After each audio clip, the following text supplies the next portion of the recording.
really, really grateful to be here tonight, surrounded by such a supportive community. Thank you especially to Cindy and Gerald and the AQC staff, who not only made this event happen, but as other folks have said tonight, are really the backbone of the API community here. It's a blessing to have so many resources and support systems, especially when you're trying to pull together a student theater show, and I think a lot of us take it for granted, so thank you. And to the other award recipients, I am very humbled to be in the same cohort as you all. I can't see you, but I want you to know that I have so much respect for the work that you do. And thank you to everyone who is sacrificing valuable midterm cramming time to be here. To everyone who has ever been involved in an AATP production, whether as an audience member or my AATP family, who's gotten me through a lot. And to my parents, I'm gonna get emotional. My dad flew in from China today to come. Ooh.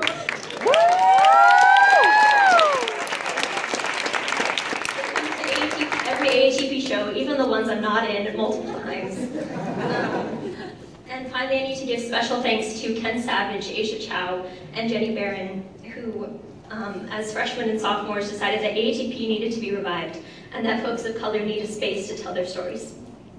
Okay, I'm gonna pull it together. So earlier, Ray talked about the need for communities to understand the systems of power that allow them to engage in public service or cause them to be the recipients of it. The Asian American Theater Project gave me my first in for understanding the politicization of Asian and Asian American identities. Being an actor requires that you inhabit other people's beliefs, experiences, and flaws. You have to draw on your own experiences to tell this fictional person's story and question whether you have the capacity and right to speak on their behalf. It is an exercise in empathy and in owning up to the ways in which you may have been complicit in the systems that created the challenges these characters face. Every AATP production that I have worked on has forced me to consider the context of my racial identity and how to best use my mixed race background, my white privilege, and my educational privilege to build bridges between the API community and other communities. When arguments about the need to represent people of color on stage come up, and they come out of my mouth, is it easier for white folks to get on board because I can say I'm white too? I've also been thinking about whom we do our shows for. When we select our season, as we're doing right now, we ask who's going to come to this, who do we want to see this show? When I directed a play for AATP last year, a couple of white students got offended because of the stereotypical way we portrayed an Asian American family. But I saw my family represented in that fictional family, and Asian American audience members and my friends told me that we had provided them with a framework to critique their own family's assimilationist ideals. So then who is Asian American theater for? Is the goal to say, hey white people, we're humans too, and thus build allyship? Theater audiences are overwhelmingly elderly white folks, and I'm so glad that they come out and support the theater. They are the ones buying tickets because they have seen themselves reflected on stage for hundreds of years, unlike people of color, queer folks, people with disabilities, etc. They have had the right to self-representation, unlike Asians and Asian Americans. So then, should our shows be just aimed at the API community and provide a space for healing? But that seems like preaching to the choir, because I think a lot of these issues that folks have spoken about tonight are old news to a lot of the API people in this room. AATP exists because of the continued dearth of Asian American representation in American theater. For example, the 2016 Tony Awards nominations came out a few days ago. This season has been hailed on Broadway as the most racially diverse season in Broadway's history, thanks to shows like Hamilton, The Color Purple, Shuffle Along, etc. Still, of the 40 performers nominated for Tony Awards this year, only one is Asian American. Shout out to my girl, Philippa Sue. Last year, only 2 Asian Americans were nominated, and Ruthie Ann Miles became the first Asian American in history ever to win a Tony in a supporting actor category.